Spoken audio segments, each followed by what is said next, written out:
at all. No way. Yes, it's Yes. just, you can speak whatever you want to. Well, Informal. I'm really looking forward to meeting George. He's such an accomplished Yes, of poet. course. Mhm. Yeah, that's Mm, true. That's true. George is yet to join, but mm. let's wait for 2, 3 minutes and then, of course. Sounds good. Well, the poems I've chosen to read today are Yeah, from my collection Dark Horse, yeah, I and they're some know. of my favorite poems that I've ever worked on, and it's a privilege to share them with you. So, yeah, I'm looking forward to it, and it'll be great to get to know George's work as well. Of course, of course, of That's course. right. Of course.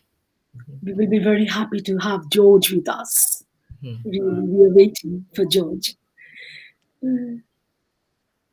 He will Well, join, I think. Yes. Christina? I was going to say I've noticed with Zoom meetings, people always wait until the last minute to join. So, yeah, I'm sure he'll be right on time. He'll be right on time. Yeah. Right. Right. I'm sure. He'll be right on time. And how is the preparation for Christmas going on? Oh, Christmas. it's going well. Yeah, I'm really excited for the academic break from classes so that I can get Yeah. to work on my novel and Um, finish the edits for my essay collection. It'll be just some really good writing time. So I'm very excited for that. all the best. All the best. For Whatever sure. you do. Yes. Kataki, do you have plans for the winter break from classes? Yeah, Yes. What yeah. are your plans? I have some plans. I'll be writing, I'll be enjoying with a few friends. But I do not know whether I'll be going out, but of course, virtually I'll be meeting a few friends. And that I'm planning, of course. Let me see what That happens. sounds lovely. Yeah, let me see what happens. But I'm really very thrilled, quite thrilled to see you all here on this platform. I was thinking to meet you and George, and Indrajit also came in to help me out, and we are together.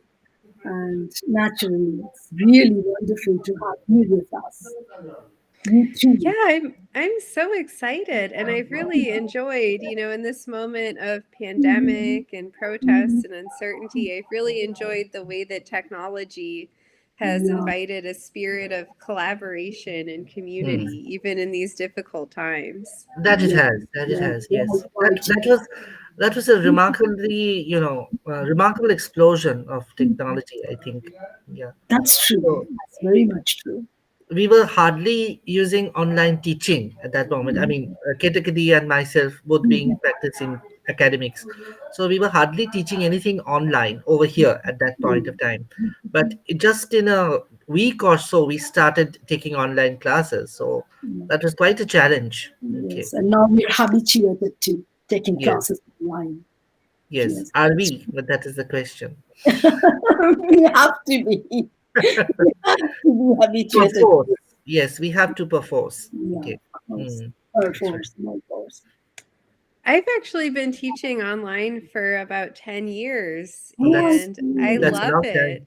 Because Yes. That's it's really lovely. It's really great because you can do things with students online that you can't really do in the classroom. Mm, For example, I taught a course on philosophy through the arts and humanities, mhm. Nice. and the students were everywhere geographically. They were logging in from all of these different locations. So I would Mm, send them out into their community to museums, to sculpture parks, or mm. whatever art centers were available there and have them report back, and the discussions were so much more robust because the students were so geographically diverse in terms of where they were logging in from. I loved it. I think George is here.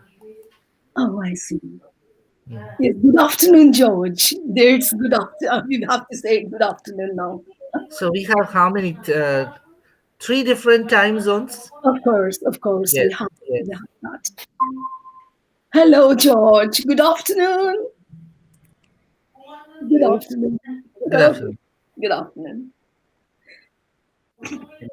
For the sound. Well, Yes, yeah, I think you're you're clearly audible. yeah, you're audible. Yes. Ah, there we are.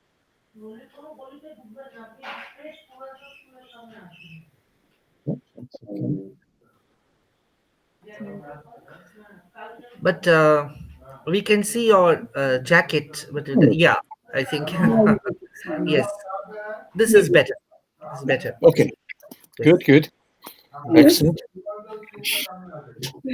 Hello. Uh, Hello, good to Hello. meet you. I'm Good Indrajit Bose. afternoon, George.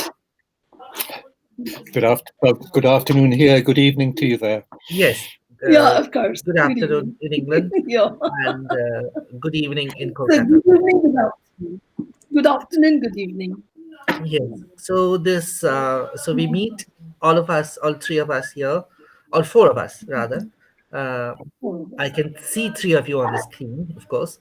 So for this evening, or rather afternoon, and Christina, what is it? Morning or afternoon? Yeah, it's early here. So No, what a Okay, great way morning. to start the day with okay, poetry. okay. Early. Whatever part of the day it is, in different parts of the world, but still we are all mm, writing. All of us, we do write. Even I. So though I suppose I'm only a fledgling writer compared to you three, but still all of us do write, and No. that's something we do have in common. And we'll be sharing Mhm. some of our writings and some viewpoints about people, life, art generally.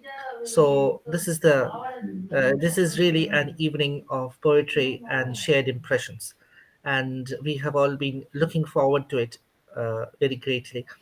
And this was really the brainchild of Ketogiri or Dr. Ketogiri Dotto, who is a close friend and Thank you. very distinguished academic and writer based here in Kolkata.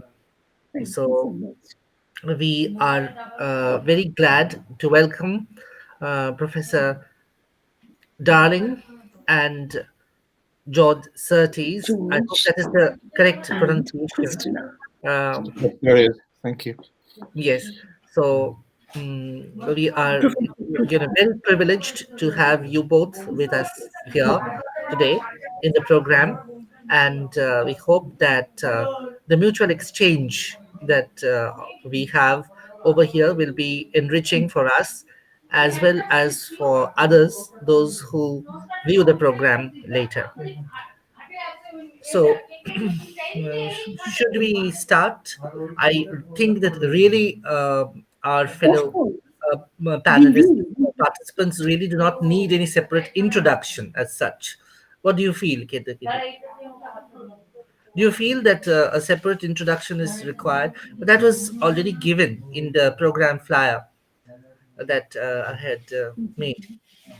Of course, the program is divided into two parts. The first one will be an interaction with George, uh, and the second one is an interaction between Professor Ketuki Dotto and Professor Darling, right? So I think we can begin straight away with George. So Ketuki, do I have your permission to Of start? course. Yes. Of Okay. course. Yes. Of course. So Of course. We will. yes. Yeah. Thank you. So, George, I suppose I can call you that, or should I say Mr. Zertis? George is fine. Thank you. Okay, thank you. Uh, we in India are still a little confused about degrees of formality and informality in interactions with others. So, old habits die hard. So, kind of. Mhm. I think we have somebody else joining us. So, fine. Welcome. So, we are going to have guests also, I think, in the program. Okay. Mhm. Um, okay. So, welcome to the program, uh, madam. Okay. We are really happy to have you here. Yes. Sure. So, George, Yes. I would like to begin by asking you a question.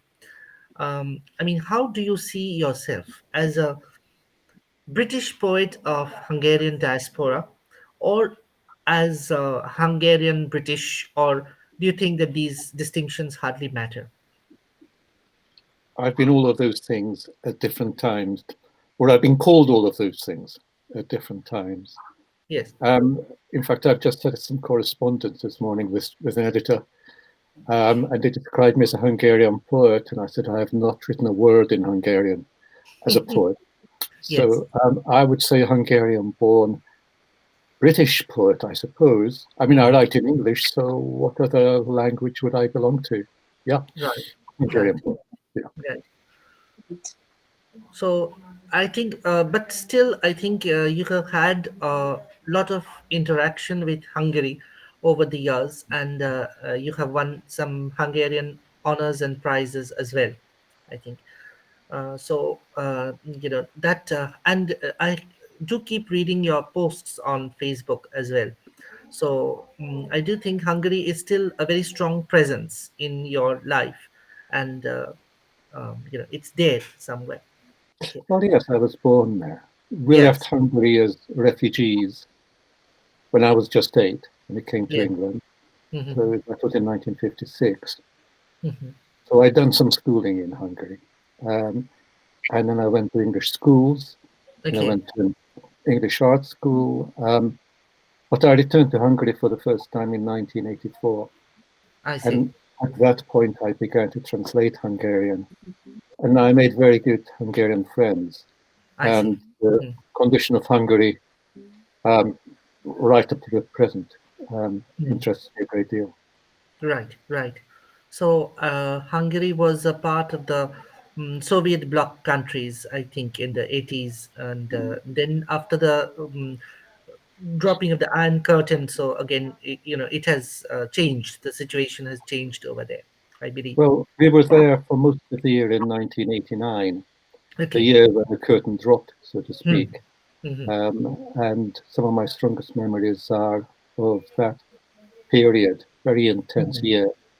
And things have been developing and changing, not always for the better, in my opinion. Right. Um, Better possibly than under Soviet control, but in a worse direction once you've become independent. Hmm. So I'm sometimes a critic of the Hungarian government, um, Hmm. not of the people. I continue to translate from Hungarian. Right. Great. Great. Now, George, what inspired you to write poetry or to start writing poetry? Oh, I can tell you that very precisely. I was in a school corridor when I was 17, and a friend of mine, and I read no poetry, I wasn't studying English, I was studying sciences. And a friend of mine showed me a piece of paper on which was written a poem by hand, and he asked my opinion on it. Um, I was not honest. I told him it was very nice. I don't think it was very good, but it was interesting that I should feel it was not very good because I had no real criteria. But at that point, that's when I said, this is what I want to do.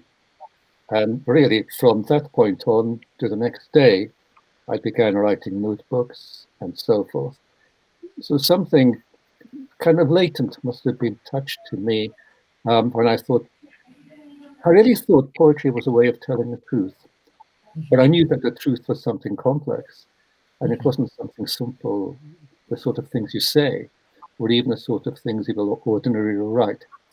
But somewhere buried in language there was some ways of addressing life as it really seems to be. Right. Right. Great. Do you find um, writing of poetry is hard sometimes, or I mean, how have you found it over the years? Well, I'm a very productive poet, for better or worse, and I do write a lot. And sometimes it is hard, but I love writing. I feel really quite starved if I'm not engaged in something. So I find I have written across a whole range of different ways of things. Poetry, the poetry books are the core of my writing, but there's a lot of associated writing. Um, But I don't, not yet, not for long. I've not had a block. Because I say, okay, if I can't write poetry now, I'll write verse. Or if I can't write verse, I'll write for children. Or if not, I will write in prose. So, in a way, I sort of need, I sound very needy, don't I?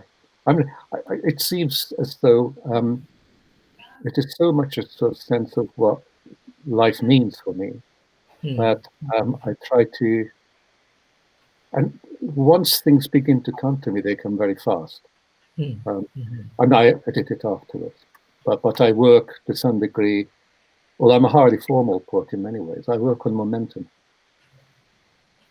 Right, right. It's very fascinating, you know, the creative process. I mean, hearing about the creative process of a writer. Of course, it works differently for different writers, I believe. Um, now, what do you feel about the process of revision? Do you think that a lot of revision is essential to perfecting one's poetic output? Or, I mean, how have you felt about revision in your own work? Well, there aren't any cast iron certainties.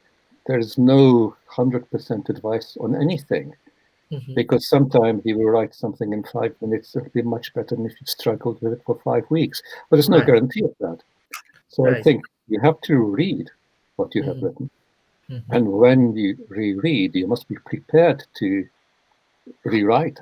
Um, Rewriting will not guarantee you a better result, but at least I think you're looking at it, if you like, cool, because when you're writing, you're entirely caught up in the act. And actually going back to a piece of writing can be quite hard, but good. It's quite hard because you're not going to be back in the moment of the writing. So you're not in the momentum, so to speak. The momentum's kind of come and gone, the lines have come and gone, the idea of shaping something has come and gone. But then you do see that those moments when you might have been convinced about something um, might not be as good as they seemed to you at the time.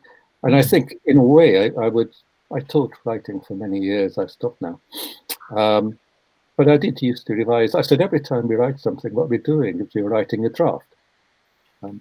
It may be good. It may be the only draft there is, but it makes 30 drafts, 40 drafts. It'll take you until you feel that somehow or other the thing that's in front of you um, has a persuasive life of its own.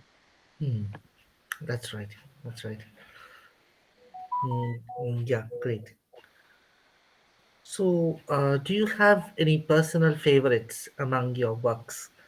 So, how do you feel towards them? Well, that changes. I think probably most writers will say the same.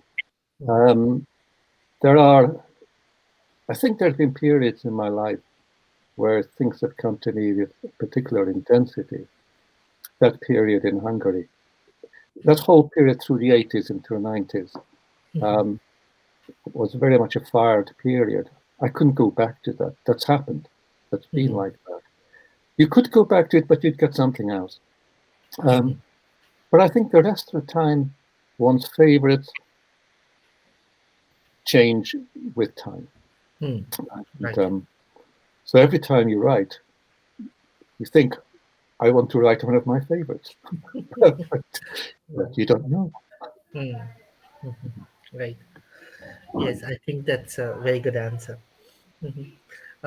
George, would you read a few poems of yours that you personally like a lot? Yeah, certainly. We would love to hear. Okay, I'll introduce them a little bit. I won't give you long introductions. Yes. Um, I'll read you a set of poems which mostly have a certain kind of fixed form, although you will not particularly notice it. This first poem is called Meeting Austerlitz. Austerlitz is a central character of W.G. Sebald's great book. I knew Sebald, and this is written very shortly after his death. It's Terza Rima. Okay. The cold sat down with frozen fingers. Cars were iced up The pavements were treacherous. Boys in T-shirts drifted through doors of bars in quiet market towns. The shops were a chorus of seasonal favourites, everyone the same. We were jollying ourselves up for Christmas without much money and no sense of shame, because this was a time for giving and for joy. We were all good intentions. So the postman came and went. Lorries delivered supplies. The boy with the papers zipped about on his bike. Parents were packing the latest must-have toy, each one expensive, everyone alike. The butcher's whole family were busy serving, and no one had fallen ill or gone on strike. On ungritted roads, motorists were swerving to avoid each other. Nothing had come to bits in the houses of the whole and the wholly deserving. Nothing was incomprehensible or beyond our wits. And I myself was taking a quiet stroll in a nearby field when I met Austerlitz. It was some way off the road, and he was the sole patch of dark in the bright mid-afternoon. "Hello, Max," I said, and he looked up with a droll, melancholy expression. There was the faintest moon visible in the sky. "Both day and night," he grinned. "It'll be dusk pretty soon." In Lalaruch, if I remember right, I've not read Thomas More for several years, there's a veiled prophet, Hakim, who radiates light and draws the moon from a well. When it appears, it eclipses the real moon. Perhaps we had invented the sad pale thing there with its terrible shears. The air was frosty, oddly tobacco-scented. Thick grey clouds rose from his mouth as he spoke. I could not be certain whether the wisps that entered my mouth were frozen breath or cigarette smoke. Everything had a double, or existed in some version of itself, wrapped in a winter cloak. It was as if an enormous window had misted. Austerlitz was looking across the field. Beyond the window, there were buildings twisted into macabre shapes. Some creature squealed in the distance. A car growled briefly past. Then silence, complete and vacuum sealed. That was written in 2001, when Zabel had just died. And of course, we had just set 9/11. So this twisted building, I had thought about that. Great. Memory plays a strong part in the poems. And I've tended to write in sequences.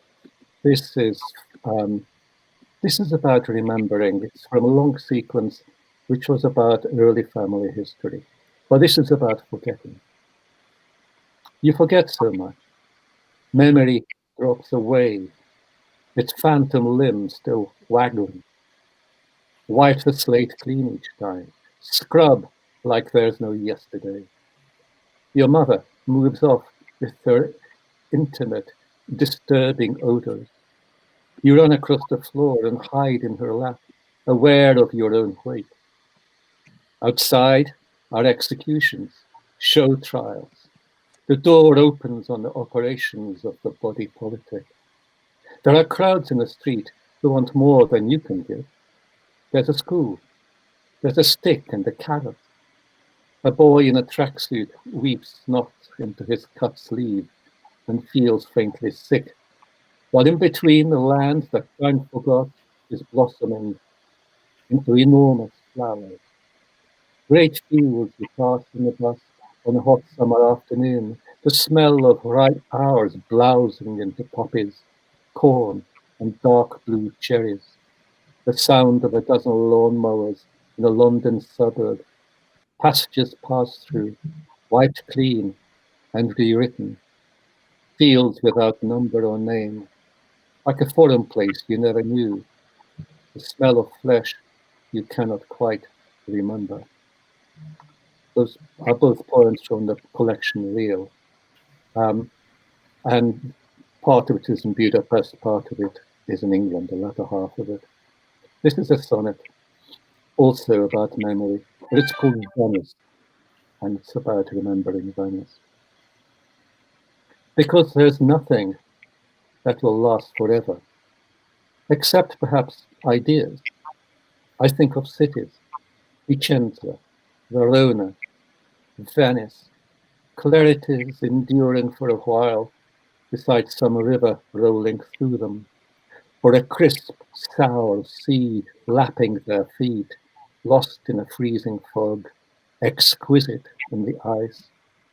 Something might jog your memory of them, or any memory, because memory too is an idea.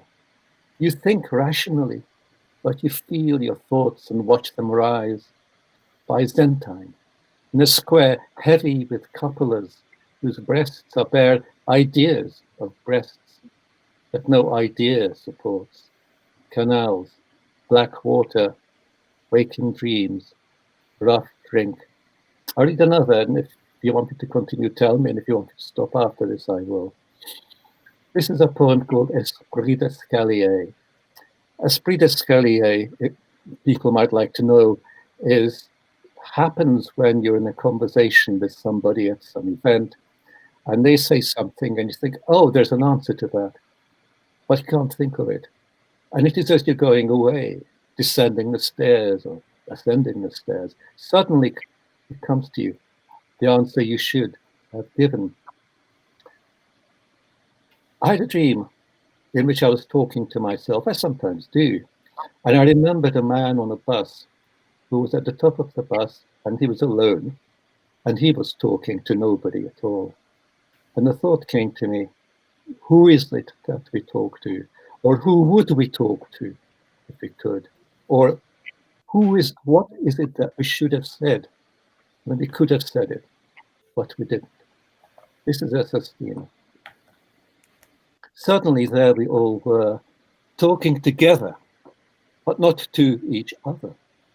It might have been I who had started it, muttering as I do to myself, or rather to a figure to whom I have something to say, in a manner known as l'esprit de l'escalier, that ghostly meeting on the staircase with a person already past meeting, for whom we now have an altogether brilliant answer, one we have always known but had failed to produce when required. And now I and the others were talking, all of us, to whom it would finally concern us to talk to, as we do each day on the bus, knowing just what to do and to say at this and every other such meeting. There were friends, fears, ghosts, and past selves, whom each of us had to answer, all of us speaking together, every which one a distinct and separate I, in a world where everything has always been known. The air was packed solid, with voices we had once known, or were ours. It was hard to tell which, for how do you tell the inner from the outer, or distinguish the I from the not quite I? And soon each intimate meeting had spilled onto the street, all voices singing together to make one thundering chorus, each who with its whom, in doorways, on staircases, singing to whomsoever could hear and respond to the known or unknown harmonies we were producing, as if we were together. We were ghosts. We were dead. There was little to do but to listen and sing and be dead and be meeting each ghost on its staircase. And so it was I, myself, spoke to the dead ones within me, since I was their only voice, the lost hum of their whom. It was crazy, this sound, this music of meeting all of them now there on the bus, having known only the steps to the top deck, knowing what to do only in emergencies, when we're all thrown together and have to make do as we are, no matter with whom we travel or have known. These voices with their I, their you, their singing together at each and every meeting. I'll read you three very short ones, very new ones. Okay. This is from a series of 10-line poems, and then I'll stop, or if you want me, I can read one or two more. But it's entirely up to you. But these are 3 10-line poems. I think of them as 3 haikus plus a 5-syllable line. They're all within the last year. Whisper. Sometimes words vanish, as if they had been whispered far too quietly. Their breath on mirrors, or faint figures glimpsed, then gone, and never recalled. These are vanished days. We follow in their lost tracks, hoping to find them, ready and waiting. Magic box. Here's the magic box. Open it. Now wind it up. Feel how cold it is. Under faint lamplight, the world is freezing, and mist hangs before its mouth. Remembered children prance, grizzle, and dream.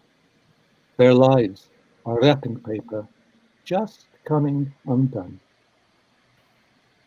And forest. The last sigh of night before it turns on its side and falls into dreams. What does night dream of? What landscape is opening? It's like day gone dark and losing itself in the mountains. The forest thins out on bare rock and begins to move. Would you like me to stop there? I don't think so.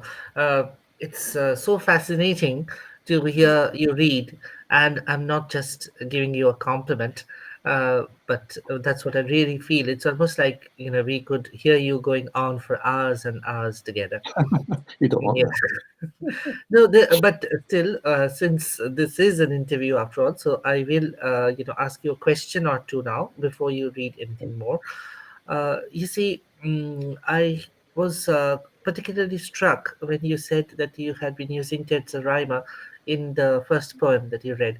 So we, of course, have been when we were undergraduates, right? From undergraduate days, we were taught, certain classic pieces. So Shelley's Ode to the West Wind, so which is an exploration in Tetsuraima. That is, I think, quite a difficult form to deal with. As a matter of fact, actually, there are two things that strike me. One is that these journeys of poets, partly real, partly imagined, and a lot shaped by memory and imagination. So I do find that even in the poetry that I myself have written, that it has a very important role to play over there. So these journeys, that is one thing, and the form of the poem is quite another thing. So trying to fit the ideas and exploring the thoughts in a certain form. So and I think you have done a good bit of experiments over there with the form, and that is, I feel, rather challenging, isn't it? Isn't it a bit challenging? I mean, you may or may not feel that, of course, but I do think that these two pull in two different directions. Okay, so one is a kind of, you don't feel that. Okay, I don't feel it, no. okay, But you okay. carry on. Mhm. Yeah, yes, I was just asking. So yes. Mhm. Okay. Well, I can say something about that. Yeah, yeah. Um, I didn't begin as a poet with a very strong formal instinct. Mhm. I was aware of being a kind of an immigrant poet, and Mhm. English was not my my home language. Form kind of offered me a kind of shape. Now, Mhm. the process of composition, and I think probably most poets would go some way towards agreeing with this, is an improvisational process. Mhm. That's what Mhm. momentum is. That's right. Mhm. And I think as you're improvising, um, it is not as though one has an idea and then Mhm. one puts it into a poem. No, An that's not. idea moves with the poem. And when you have certain constraints, and it may be any number. It could be stanza length, mm, rhyme, and all these things. mhm, Um, it makes you face a number of difficulties, but the difficulties lead you to new solutions.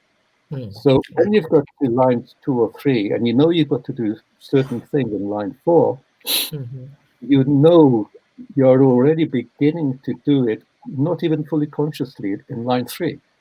And you mm, think, okay, so if I do that, where will mm, this lead me? And then you trust that it will lead you somewhere interesting. So it's a constant risk mm, and trust.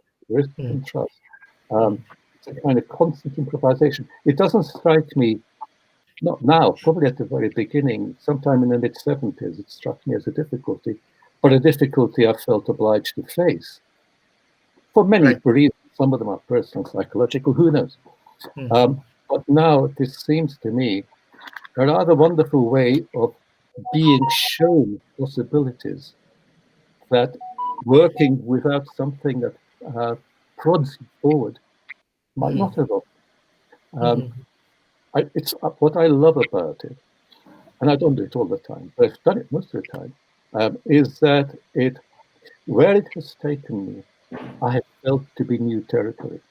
right. Um, and that's if you avoid the very obvious and blatant rhymes and the very obvious, blatant end stop thing. But if you keep following this trail, it's like a magic trail. It is. I mean, It is. this is why I don't feel it's contrary to, on the one hand, there's a saying, and Mm, on the other hand, there's a mode of saying. I mm, think the two are organically linked. mm. Right. Very right. Yes. So Yes. it's a part of the exploration of the poetic journey, really. Rather, Mhm. yes, that's right. That's quite right. Yes, of course, I do get it. But I myself, so because I suppose I have a long way to go still, obviously. So I find particularly the haiku is rather challenge. Is rather it's quite a challenge. Okay, and I haven't written any which are really very satisfactory so far. So I suppose But what that's are where they're not high Q No, no. properly. yes, yes. They're not spiritually high Q. They Mhm, simply take the outer form of high Q. 5 syllables, 7 syllables, 5, 5, 7, 5, 5, 7, 5, 5. It's just a measure. Don't you find it, in a way, once you have something, at least something in the poem is fixed. At least you know when you've written the right. eighth line, you've got 2 more lines to go. Yes? At least you know that when you begin, that whatever idea enters the poem at some stage, and it often enters quite late, um, it has only a certain space. So it has to be hit in a particular way. So all of these kind of lovely, um, what should I call them? They're kinds of disciplines. It's a Mm, kind of discipline that you undertake because you feel mm, instinctively that there is a reward to that discipline. mm. Not every time. It doesn't guarantee it. No. You could be writing brilliantly formally and be saying Mm, nothing very much. mm. Um, but you don't know what you're saying. Right. Nobody really knows. Not no, to my mind, I am convinced that all the greatest poems, and I mean, and I include Dante here. I know Dante has a notice. Okay, now we're entering this part of the line. That's what I'm going to find. That's systematic. That's schematic. Mhm, But from line to line, he thinks, no, no, no. I've got to write another line about Francesca, or I've got to write another line, or I've got to write 2 or 3 more lines about it. I know roughly what I think they want to mhm, say, but I don't know. But then you find out. mhm, There's a lovely thing which used to be a sort of little joke against about the old lady. That old lady who says, how do I know what I think till I see what I say? I say she's damn right. I mean, there are big things one thinks, but saying is the forming of the thought. And a great deal, if you don't say it, if you don't write it, you don't feel it because it mm. ain't there. Right. Right. Right. See, when you're talking about form, uh, I'm reminded of a complicated dance step a dance measure almost. Hungarian Rhapsody. I don't know, but in tend to think that where in all this after dancing that complicated step, when you once you get used to it, it's you I mean you reach a phase where in Yeats's phrase, can you separate the dancer from the dance? So Well, they do become almost inseparable. well, I'll tell you one thing. I remember Yes, sort of looking at those sort of diagrams which you had to have dances of white feet and black feet. Yes, as a see, yes. no, I couldn't follow them. I'm no Right. good at following instructions. I look at a form, Mhm, and it fills me with a kind of horror. mhm, So these sort of forms, it's a little bit like the dance, you say. mhm. To some degree, you become it, and you've ingested it. It's become internalized, and then it's just looking for ways out. So yeah, it's not a matter of following instructions. Mm, But if I say to a student, okay, write me a poem of 14 lines, mm. they might look at other poems which have 14 lines. Yes. Mhm. Right. Great. Mm, I did have another question that was about your writing for children. I do think you have written several books on True, about yeah. for children, in the land of the giants and others. So, Mm. I mean, writing for children is again a different matter. Okay, so do you feel writing for child readers is challenging, or again, you just wrote because you felt a certain pleasure in writing it? Both are true. I think there's a particular challenge in it. It's not a technical challenge. No, that It is is that when you're writing, I mean, there's no such thing as writing for children in the abstract. no. I mean, we had children, so I wanted to write things for them. So I did. And then we had grandchildren, so I wanted to write something for them. I think the main difficulty is at how to address the child so that it is not just you amusing yourself. Mhm. So you have to um, have, sort of see this child in front of you and to Mhm. have a sort of sense that you kind of know how this child thinks. And you have to then become that child. It is Yes, difficult. that's right. And in some ways, yeah, I've written 3 books for children. I think one of them is good. The other 2 are okay. Um, but although the okay ones had some good things in them, but I think I've worked this too hard. I've been too adult in this. I have tried to talk to children not as a fellow, but Mm. as an adult to children. And in a Mm. way, you have to be, or at least you have to try and find a child in yourself. That's right. That's right. Yes, absolutely. Uh, so, Ketakidi or Professor Darling, if you would like to interact with George, or if you have something to ask, could you please ask? Please, Professor George, Darling? Yes. Professor Darling, please, Kristina, you can ask a few questions if you Yeah, have. I would love to. Sure. So, do you find that when you're writing in form, that the form is liberating and generative? Because I've heard writers say this, that when they choose a form and they narrow down the possibilities, it actually becomes easier to write. Yeah, I think there's something in that. Um, Insofar as there are only a certain number of rhymes for jam. So, you have to pick where you think it's likely to go. There was a poem which I used to demonstrate precisely that. You cut down your possibilities. And in a way, that's an act of concentration, because if you're faced with an enormous number of possibilities, to write really good free verse, I think is hard. It's no easier. It's in some ways it may be harder, but if you like having to concentrate on relatively few possibilities. But it's a focus, and focuses are, I think, generative for many of us. I mean, I don't know how you find it, Kristina. Is that one thinks it's a very, very specific art, poetry, because you're picking specific words, not because you've reasoned them out. You just think, yeah, not that, not that, not that. Yeah, that, maybe, yeah, let's do that one. That's it, and that one feels okay. So that kind of precision can be. I'm not saying for everybody, and I never ever preached form to anybody. I've never said to any of my students, do this. I might have said to them, try it once, just to see what it's like. Just get inside this very strange sea suit and then see how you can move in it. To some, relatively few, it's a release. So it can be, I think it can be a release.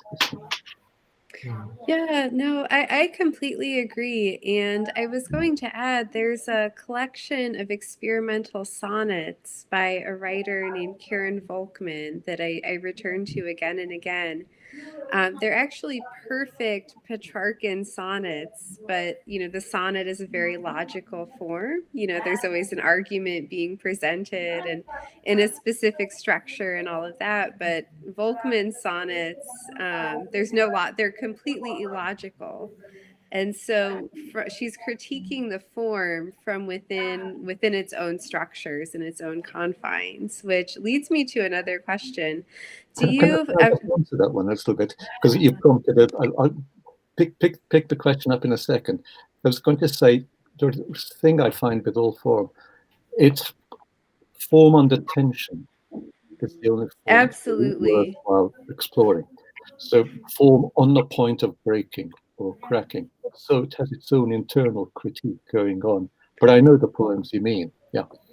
Yeah, I agree that it is tension that drives poetry forward, and that tension between form and content, or style and content, is one of the richest possibilities in that regard. But I was going to ask as well, most of us think of form as a kind of homage to a literary tradition or an artistic inheritance. But do you ever find yourself critiquing that tradition as well when writing in form? Well, I've written parodies of a great many poets in that form, but I don't think that's exactly what you mean. I just don't think of tradition. I do know that, in fact, a lot of poems I have written in the past are in some sort of memorable form. And that partly that's the form that has made them memorable. But I don't think, and I've long argued this actually, that I don't believe in a dichotomy of traditional and modern, or traditional and anything else. I just think, oh no, I think that the new frontier in poetry is bridging the gap between innovation and tradition, bringing them together, and I think that's where carving a space where form and experimentation can coexist. I think that's where it gets really interesting. well, no experimentation, no poem.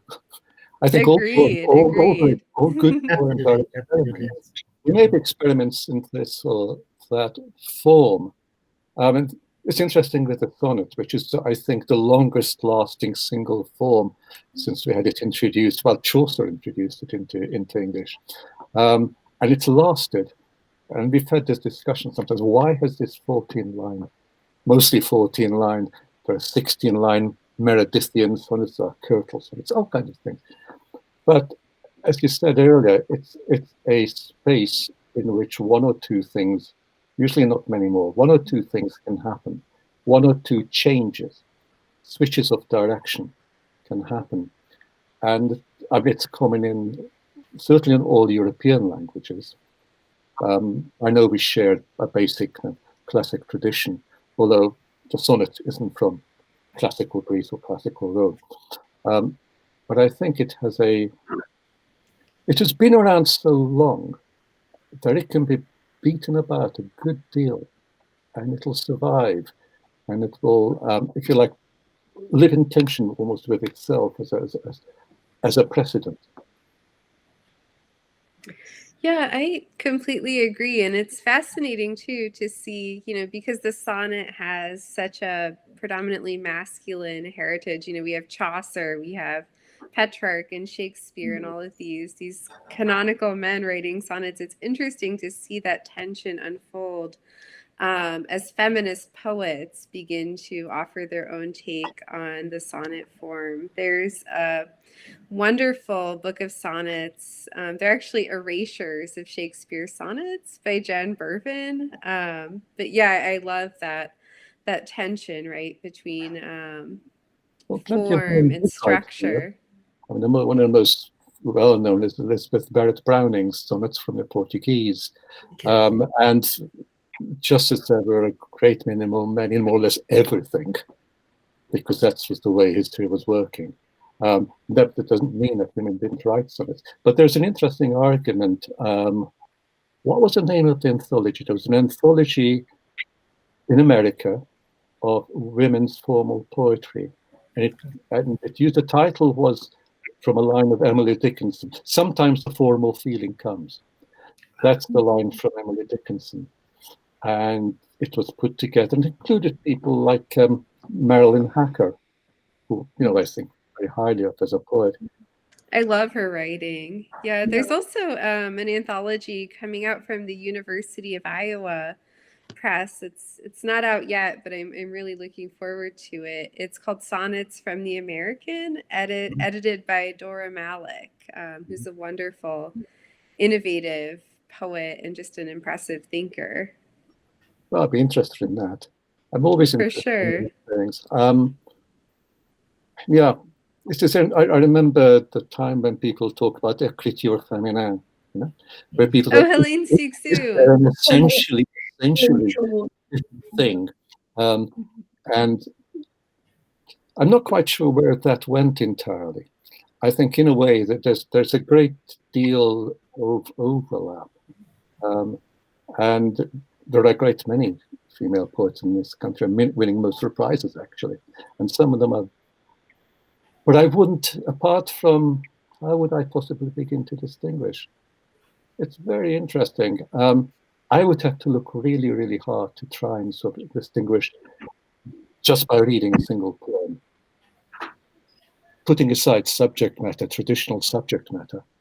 Um, so, but I think we're in an interesting gender territory altogether at the moment. And I'm not quite, who knows where it's going, but it seems to be questioning binaries a great Oh, deal. absolutely. Yeah. I would like to say that, yes, of course. I mean, we would love to hear just one more from you at the end, but I can't help, saying something. So this would probably make you laugh. But as I can see you, you are probably in your study at the moment. There are two, sides of the study that I can see.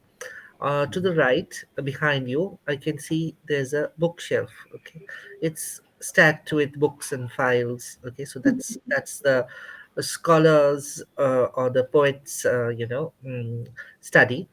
And to the left, I can see a door. Okay, but that's not like the door of a townhouse in England. Okay, it's almost like a door from Hansel and Gretel's cottage. Uh, Well, we bought it years ago. Yes, we wanted Hansel and Gretel. so it's just like that. I mean, it somehow reminds me, okay, of one of those typical peasant dwellings, okay, or cottages This is in a 16th rural century Europe. house. This is Yes. a 16th century house. Okay. Okay. And I'm putting in a modern addition of an extra Okay. Okay. room, two Okay. rooms. Okay. So on the other side of that door, you would find yourself in a room in which Okay. one wall was wattle and daub, and the other Okay. part were flint and brick. Okay, so uh, on one side we have the the present day modern world, and the other side there's that doorway, exciting. So if we open that door, we don't know where we are going to end up. So uh, that is where I think you as a poet are, taking us on that journey. So what is there beyond the temptation of the closed door? So this is a fascinating journey, and it really has no end, but we have to follow the time of our program as well. So I would just ask you, George, to read a poem at the end, any poem that you like. Okay. You prefer it to be shorter, I'd imagine. Okay. So, or I'll read you a poem about old age. There's a word called dotage, which is an old word which tended to indicate the follies of old age, the incapacity of old age. And the word came to me. I'm 72 now. So I think, well, I must be close. Dotage. Occasionally, they hear dotage shuffling up and down the hall, hesitating at the door, and asking in its feeble, high-pitched voice if it is time yet. Is it time? No, it is not, they answer, straightening their backs. Move away from the door. We need to use it. And so it shuffles off, mumbling to itself, disliking its own caricature gait, and ever less firm grip on irony, while they get on with life and slamming doors. I see my father with his dotage grin and watch as his eyes slowly turn to mine. Get out, Dad, I tell him. Go now, while you can. Then realize he got out years ago. I put my slippers on and comb my hair, pleased to see how dark it is, like his.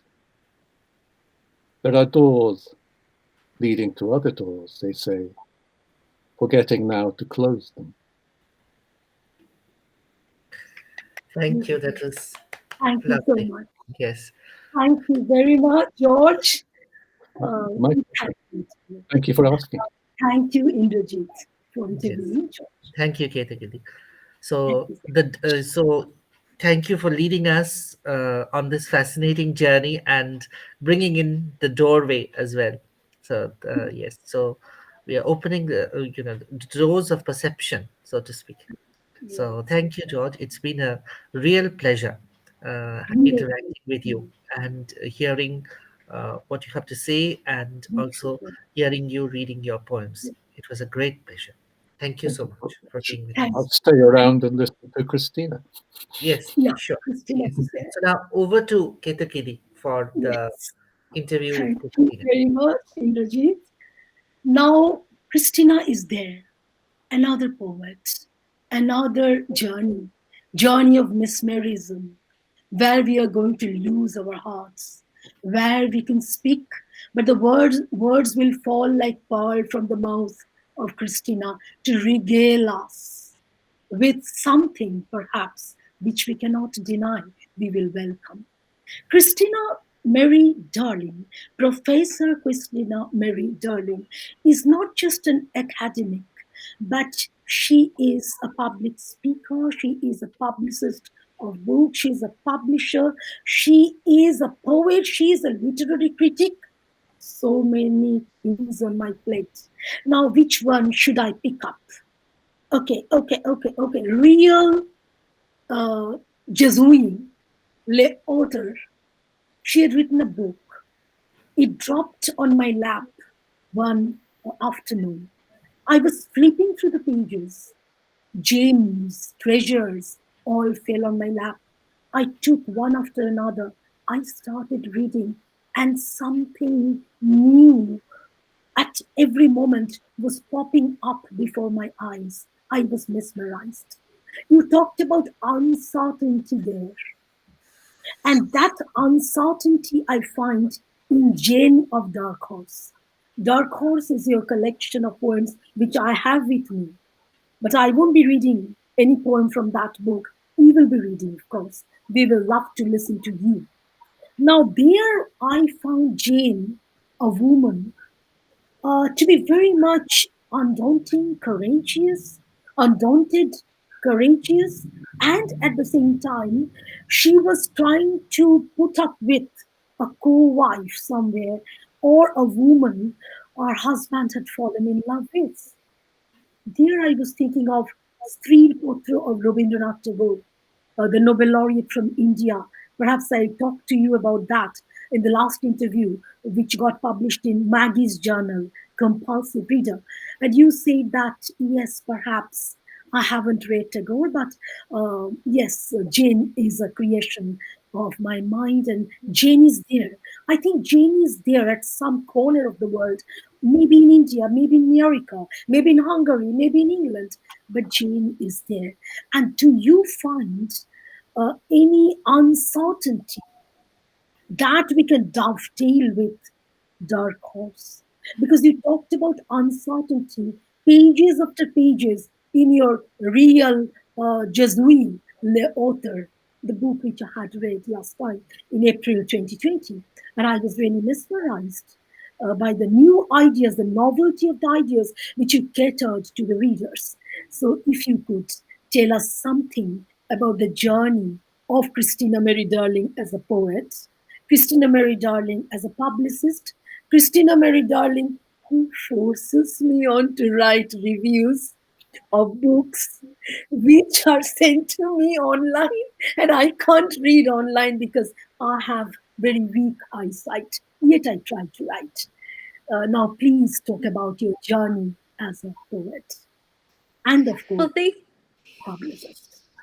Yeah, well, Please. thank you so much for that generous introduction and for the thoughtful question. My pleasure. I actually began my journey as a philosopher. I did a master's degree in continental philosophy, and I was really struck by the ways that academic forms of writing, like, the term paper, the scholarly article, the monograph, all operate on they're kind of predicated on exclusion, right? We could name a lot of things that don't belong in scholarly forms. For example, aestheticized language, metaphor, autobiographical writing, moments of beauty. And so, what I love to do is use scholarly forms in innovative ways and thus render them more inclusive, in effect democratizing what have heretofore been really carefully protected forms of discourse. And so with Je suis l'autre, what I was trying to do was make a theoretical argument or a series of theoretical arguments, but use the tools of poetry to make my kind of scholarly claims. And so by doing that, I found that, it bridges the gap, right, between the poetry that's being written about and the literary criticism, because so much of the time there's a real disparity, right? Literary Right. criticism is rarely, if ever, enjoyable to read in its most traditional articulations. So I wanted to, one, make literary criticism even more engaging and just fun to read, and, offer surprises and moments of beauty where readers don't expect to find them. And that is one thing that I love about any established or inherited form of writing, is that it's an opportunity to present something that the reader doesn't expect to find there. I have an exercise that I love to do with my students where I tell them to choose a form. It can be a cover letter, it can be a footnote or a series of endnotes. It can be an advertisement, and I tell them to take a form and put something in the form that doesn't belong there. And we always, have a lot of fun generating experimental texts with that exercise. But Dark Horse was actually presenting a scholarly argument as well through poetry, because I was really unsettled within the feminist community by the competition that takes place among women. And I feel like that really undermines, the goals of the larger movement. So I was trying to, use narrative and use metaphor to make that point in a more forceful or powerful way than I could by just writing a scholarly paper. So, yeah, my time as a philosopher was really formative for my thinking about my relationship to form, readerly expectations, and all of that. That's really enriching. But I found in Dark Horse that metaphor which you mentioned. Along with that, I find that you are also experimenting with the form. The content may be uh, very much familiar with us, with this world, with the readers, but the form was really very much fascinating. And I asked you at one point of time that why did you leave some pages black and blank? You said that yes, this is a style which I love, and that's why I kept some pages black and blank. It is something which intrigued me at that point, and I was thinking, if I do that, then what will the publisher say? I thought of doing that, but the Indian publisher said no, you cannot keep any page black and blank. I said, no, if I imitate this style, because I found your book very, very interesting, and I said that if I want to imitate this style, he said, no, that cannot be done in India. You have to write in every page. You cannot keep any page black and blank. But what was your, I mean, why did you do so? Why did you keep these pages black and blank?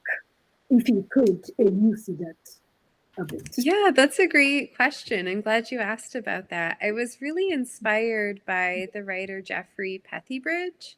Yeah, you He did. wrote a kind of memoir in poems called Striven, the Bright Treatise, and Mhm. it is a gorgeous book. And he talks about he uses the form of the elegy. It's like an extended elegy across the book, but he talks about a member of his family who, met an untimely end. And so the black pages he refers to as mourning pages. I like And I was really intrigued by this idea and I wanted to try it for myself. And so in Dark Horse, the mourning pages are mourning for lost possibility and, the loss of love, the loss of trust, and all of that kind of thing. And one thing that I will just add is that more often than we realize, the page is a visual field. And, we interpret poetry in a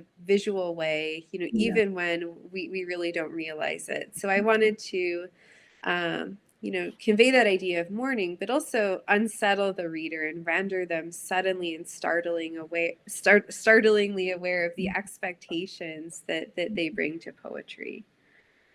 So yeah, I have a heart unafraid of experimentation. That's And true. with regards to the publisher question as well, I would say to any poet working in experimental forms, do what's right by the work.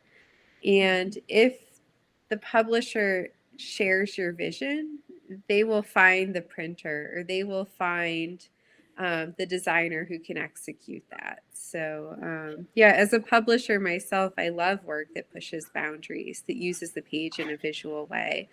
The press that I work for, Tupelo Press, is actually publishing a collection of poems placed alongside erasures of archival material having to do with Iceland. And we don't know how we're going to do this book just yet, but we're going to do it. We're going to find the design team that can create a beautiful edition. So I would say just do what's right by the work. That's true. Thank you for the answer.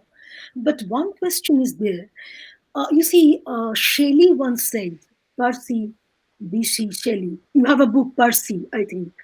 Percy. Percy Shelley once said, if I can remember the lines, he was talking about the poet. He said, he will watch from dawn to gloom, the lake reflected sun illume, The yellow rose, the yellow bees in the ivy bloom, nor heed nor see what things they be, but from these create he can forms, quote unquote, more real than living man, nurslings of immortality. So when you are talking about form, I am always being reminded of these lines. Forms more real than living man. So should we give importance more to form or to content? If form and content walk simultaneously, side by side together, then automatically a gene can be created on Earth. And if I think, for example, we can always refer to Hopkins, Gerard Manley Hopkins. Look at the lines, and he's experimenting with the lines. Look at Emily Dickinson, the pauses, unnecessary pauses, it may seem. So automatically, form and content, they should join hands together. This is my opinion. But do you differ, or are you at one with me? I seek your answer. This is one of my favorite topics for discussion, and my dissertation actually was about the relationship between style and content, or form and content, in modernist poetry. I wrote, this book-length work about how modernist women, like Mina Loy, Gertrude Stein, HD, all of those great innovators, they use the style of the writing to comment on and reclaim agency over the philosophical conversations that were taking place during their time among male philosophers. So it was really, for these poets, seemingly small stylistic choices had really large scale political and social implications, as well as, the implications for intellectual history. So I always tell my students when we're looking at poems that, there's no one way that the relationship between style and content can unfold in a poem or across the arc of a collection, but it's really an opportunity, and a line break, a bit of white space can seem like a small thing, but really it can be politically charged, and it can be philosophical. And so I always encourage other writers to be ambitious with respect to the ideas driving their form and their style. That's very nice. Thank you again for the beautiful answer. Now, one thing I would like to know about you, that is, how can you manage to do so many things together? I was wondering, and I asked you at one point in time, one day perhaps, and you said that yes, I do. But that answer was very abrupt, and it was not quite satisfying. And then now I want you to elaborate that answer. That how can you manage so many things together, and that to with perfect elan? You do everything with perfect elan. So how can you do that? And then you have to say, when we are talking about poetic forms, contents, can we also think about dovetailing this criticism, the feminist criticism, with poetry and create something new, which you have tried in Dark Horse, that I have gone through, and it was really mesmerizing. But I have something to tell you, that if you simply take a departure from Jane's feelings, and as you were saying, that silence is also a decision to me. So silence and decision, these two things are coming to form a metaphor in your poem. And you are also dwelling on the fact that, yes, silence is also a decision for Jane. So don't you think that perhaps at the back of your mind, you have literary criticism while creating poem, and vice versa? I have gone through both of your works, that is a real Jesuit author, at the same time this Dark Horse, and that too meticulously. So I found that somewhere you are entering into the world of criticism while writing poetry, and vice versa. How do you do that? Why do you do that? And what is the implication of that? And what is the outcome of that? So these four questions you have to answer now. And then I would like to listen to your poems read by you. First, you have to answer these questions, please. Fantastic. And I will take the first part of your question first, which has to do with, managing so many different roles within the literary community. And I will just say that the biggest myth that I find circulating among poets is that, giving back to a literary community, editing a press, editing a magazine, or promoting work by other poets takes away from one's time with one's own work. I don't believe that's true at all. I think that being a poet really is being in a community. The poet Marianne Moore actually coined the term conversity to describe the inherently dialogic and inherently conversational nature of poetry. And I think that's so apt. And I have found that, when participating in a larger literary community, that it really expands my sense of what is possible within my own work and enriches my own work and energizes it.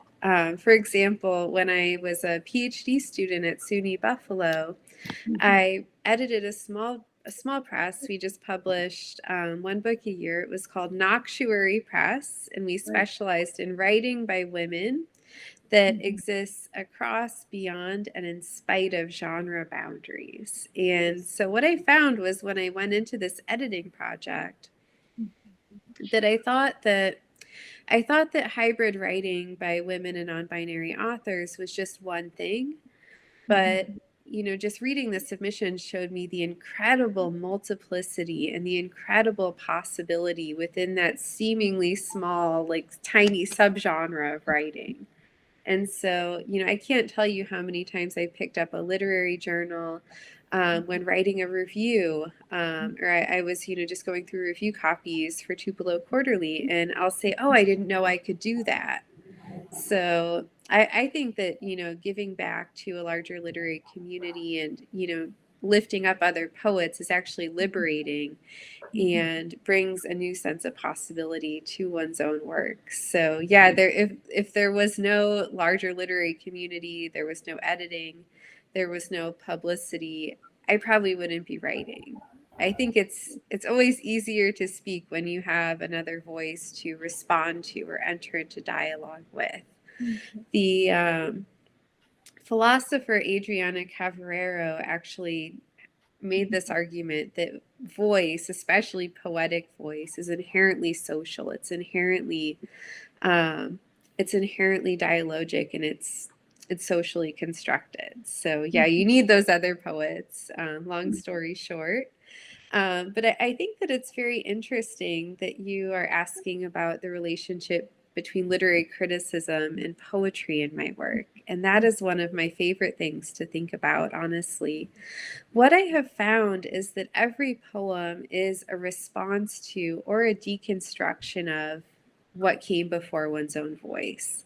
And when writing my poetry, I always think of it as, it's like the poet HD said, that you write the kind of poems that you want to see in the literary landscape, but that are missing for whatever reason. So, I've noticed that there is a preponderance of poetry that is autobiographical in nature and formally conservative and all of these kinds of things. And so I wanted to add something different to the mix. And I think that poets need to take it back from the fiction writer a lot more than they do. I think that poets get so caught up in image making and crafting metaphors that they sometimes forget that they are in essence storytellers. And so I love, writing in the voice of fictional characters or personas, because you can say and do things you would never be able to say and do as yourself. And so there's a great possibility there, and it really is liberating. And with that in mind, why don't I read a few poems? Of course. Please. Of course. We would love So to read your poems. Please read quite a few poems with rapt attention. fantastic. Well, Please. thank you so much for your attention. I'm going to read a few poems from Dark Horse. This is Please. called Jane Dark Speaks of Culpability. Mhm. Even then, the entire city was filled with lifeless clocks, a divided highway leading nowhere. Which is to say, you should never have purchased a ticket from that woman inside the glass box, because this is what happens on the night trains. Of course, you cannot determine the nature of our association without first entering the room. It is impossible to say what you would do here until you have eaten the last of the pomegranates yourself. Little Grace Note, little teenage paramour wearing some quarterback's leather jacket. Let me address your question directly this time. The hatchet in the yard still sings against the butcher's block. Are you even listening? The break in my voice, the way every word catches in the rafters like dead game strung on a hook. And so I never promised you guys happy poems. So there it is. Beautiful, beautiful. Thank Metaphors are you. so beautiful. The trios, the night train, silence, all these things, they are not juxtaposed together. Each metaphor has a significance of its own, and it holds out an appeal to the heart of the reader. And that is really a beautiful part of it. Please read another poem. And then, Absolutely. after you finish reading all the poems, I will request you both to listen to Dr. Indrajit Bose's poems. He writes very well. Please, you listen to it. Fantastic. Okay? Yeah, so I'll read a few more poems from Please, Dark please. Horse. This is called Jane Dark Gets What She Wants. Mhm. The nightingales aren't everything, after all. Now the other wife stutters in her chair. Her voice no longer cleaves like a silver flute in a darkened room. It's all iron and rust, a church bell waking alone in the tower. But there are some things even I would never say aloud. Flower bed, knife, epithalamion, because I haven't a word for the little gate between heartsick and holy, that startling numbness that begins in the hands. And so a rifle fires again in the distance, the marksman impatient with all this talk. What does it mean to think of nothing but the weather? The marble statues in Trastevere, or those little boats near the lakeside in spring. Here my every thought is a stalk of thistle tearing through the snow, which is to say, the air is thin and the garden flowers just won't take. Stop with the questions. Let me undo the lock and I'll show you what's inside the drawer. The ring on my finger is so lovely, you'd never know what else I'm holding in my hand. And so this next poem is called Facts About the Shore. Beautiful. The whole time we're speaking, your other wife traces figures in the sand. Little hourglass atop Rousseau's desk, logic and its raptures. How cold the light is as it strikes the coast. The insides of the flowers have gone dark, and now their mouths are frozen shut. Dear impossibility, dear husband, this is your atoll. A low sky murmurs just above us, and none of the ships will ever make it back to the dock. Snow falls on the other wife, on your small white boat, on the ice. When you look away from the ocean, I do my best to hold still. I try to ache more beautifully. And so I'm not sure if you have additional interview questions, or should I read one more? Yeah, of course you should. With you. Fantastic. You So, said the clock stutters like a bird against the glass. You wrote in this particular volume. The clock stutters like a bird against the glass. I remember you did. And please read. Please read. Please absolutely. So read this a couple next of piece is called The Sadness of Small Houses. The other wife is always present, counting the buttons down the back of my neck. Husband, you know the coldness of her hands, the break in her voice, her stop and start. When the diamond is kept in a separate box from the ring itself, its theft remains a perpetual possibility, but on most days an abstraction. From the balcony she must have been beautiful, white on white on white. When will they unlock the door? The violence of a room is in its plainness. The dark cloths on the arms of the chairs, the stutter of new foliage against the glass. Husband, you know the sound a dish makes when it shatters. When I say your name, the women, one by one, stop breathing. beautiful. Beautiful.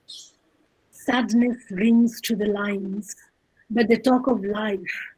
Everyone stops by to listen to your lines, to say to themselves, yes, we look before and after and pine for what is not.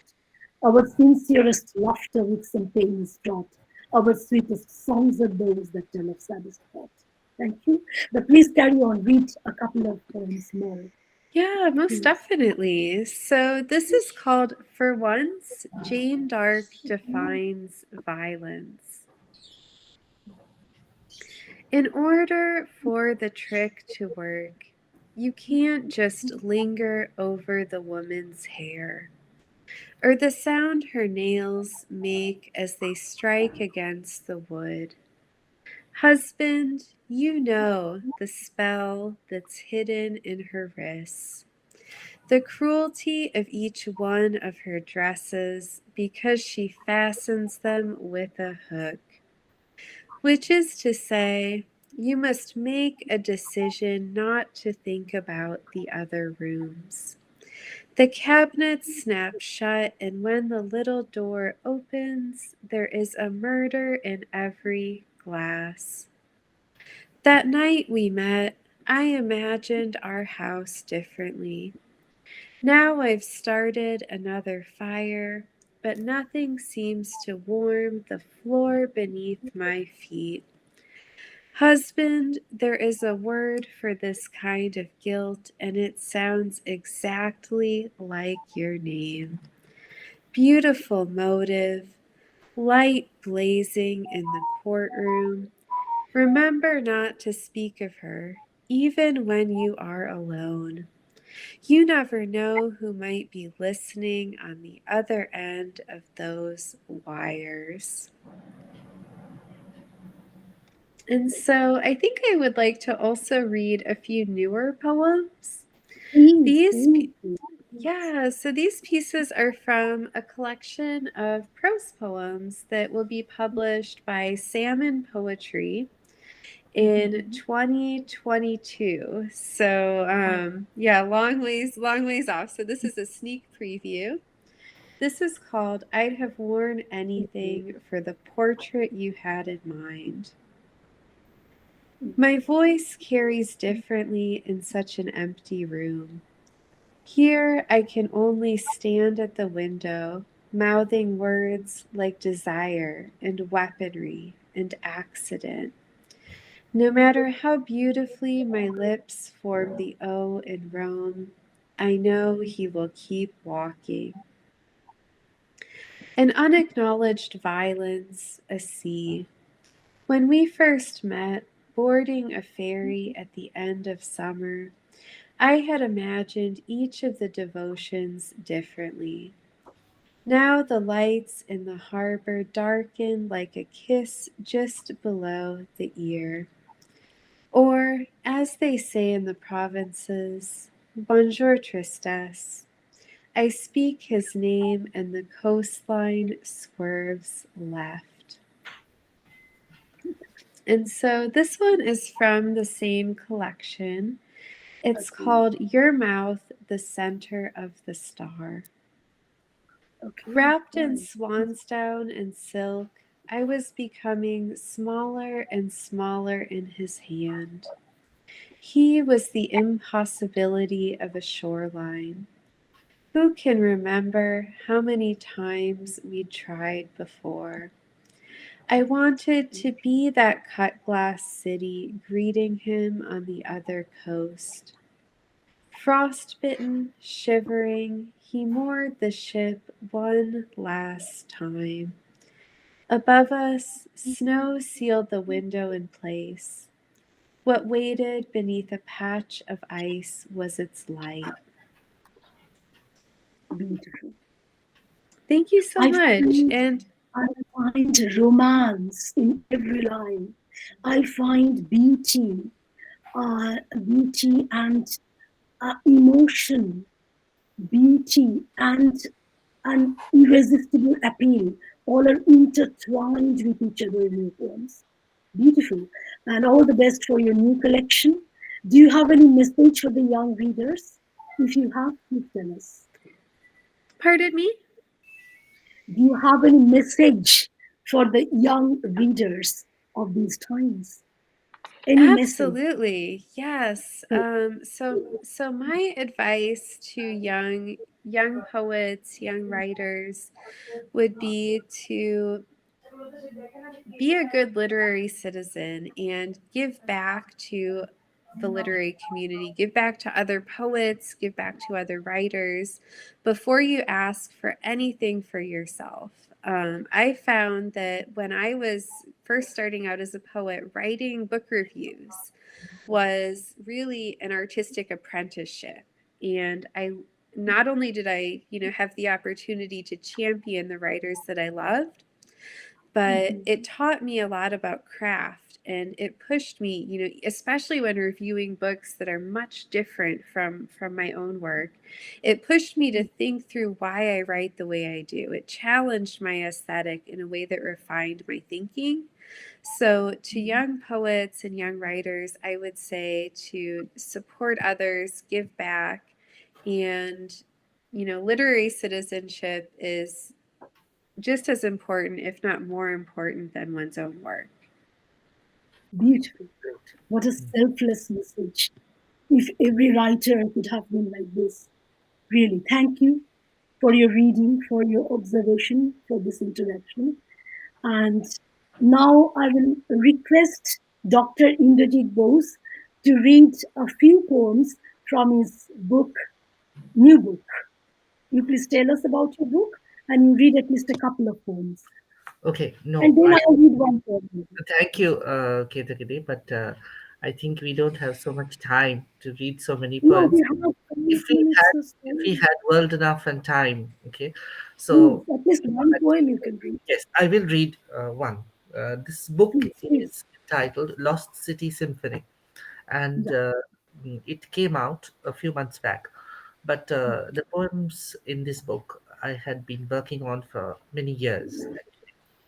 This poem is entitled The Retreat.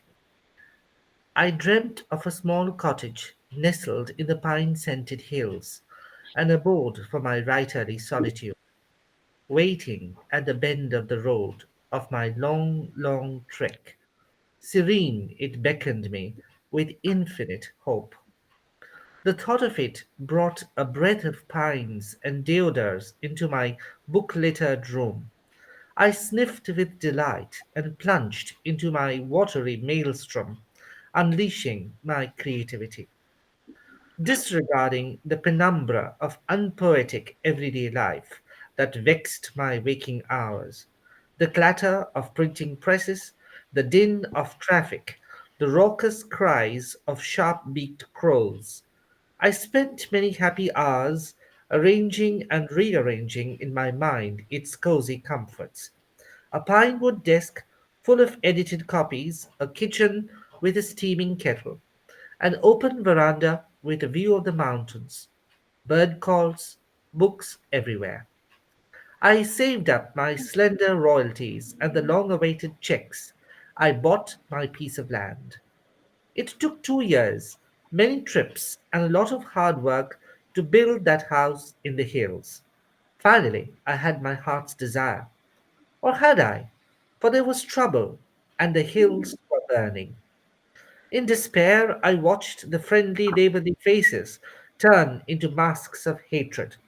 They broke the windows, scrawled graffiti on the walls, calling me an outsider. Heartbroken, I closed my house in the mountains. This hatred was not the crop I wished to reap. I am back in the city, writing. The newspapers are full of killings and arson.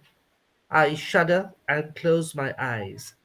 Was it then wrong of me to dream, the dream of solitude, of an abode of peace? I cannot make up my mind. Thank you. Beautiful. Thank you so much.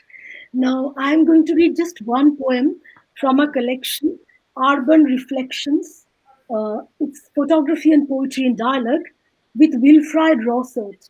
Professor Rossert had taken the photographs of the street art of America, and I wrote the poems beside those plates. A tale of walking and living. Night is not young anymore. It has already slipped through the wobbly steps of diurnal period, about to drop off into the litter bin of eternity. Tomorrow has picked it off on its back, knowing hardly that it too would be chucked out likewise, just in 24 hours.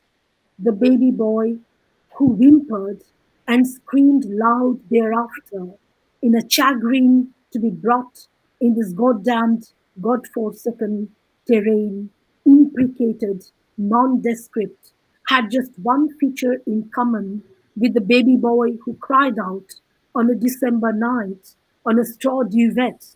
Both the balls of life hit the roof with shuddering shrieks of discomfort, one following the hoofs of time, the other creating eternity, annulling a stretch named BCE. Anno Domini begins, and the child stands as a dividing line between the time nascent and the time gone. Thank you. Great. It was really wonderful to have two poets, one from UK, another from the USA. And it seemed as if we were standing between the two separating rivulets of Jordan, as if Jordan is making way to more poets. Jordan is dividing, as if this exodus of poets is happening now here. And that is why I must thank Professor Indrajit Bose. I must thank Professor Christina Mary Darling, Professor George Xerxes, for being with us. Thank you very much. And thank you for your time. Thank you for the brilliant poems. Thank you for your observations with me on poems. And thank you for the message which you disseminated through this platform to the world and beyond. Thank you very much. Thank Thank you. you, Indrajit. Thank Beautiful you evening. Very much. One or George. one or two words from you, please. Please. Uh, I find it very difficult to say anything at the end of this short but beautiful program. Uh, I think the insights that both George and Professor Darling have shared have been a great eye opener to me, and Really, I really, really. really loved hearing them read their poems. So it was a very moving experience, I would say. And you know how much time we have that is only limited. So it seems like it's an endless journey that we can go on and on. It's fascinating, and it's as I said that we regret that the time is very limited that we can spend. We spend more time on mundane tasks rather than on poetry. Okay, so this is But what. at my back, I always hear Yeah, time's being a chariot hurrying here. that's But right. yonder before us lies the vast stretches of eternity. Yes, so that's right. So Thank yeah, you. thank Thank you. you very much. Thank you. Thank you for being here. So, Yes, we call it today. yes, Thank you, Dr. Darling. Thank you, Dr. Jerz, for mm, being with us. And Indrajit, thanks a lot. yes. Thank you, Kitty Kitty. Big hand to the Thank poet, please. Big hand to the poet. Thank you. Thank you. Bye bye. thank you. Thank you so much for organizing.